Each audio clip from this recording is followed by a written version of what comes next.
paistab, et see urban maailm on pekkis. Emake loodus, inimsuhted, kõik on täiesti käkki keeratud. Ma ütlen seda nüüd põlisrahvale, nii kuidas pöörduda siis.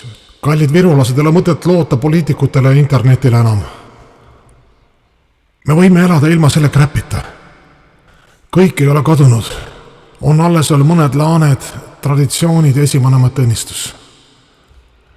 Emaka loodus ei ole lüpsimasin. Ta on elus.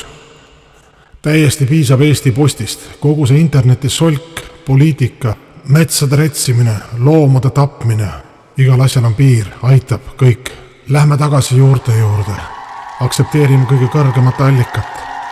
Teeme jälle peresuhted korda, austame meest ja naist, puhast toitu, puhtaid kultuurilisi väärtusi, aitab seksuaalhälvetest, haigest muusikast, haigetest filmidest. Tõmbame need ärimehed pukist maa, need kaupmehed, need sõdade õhutajad, aitab kõik.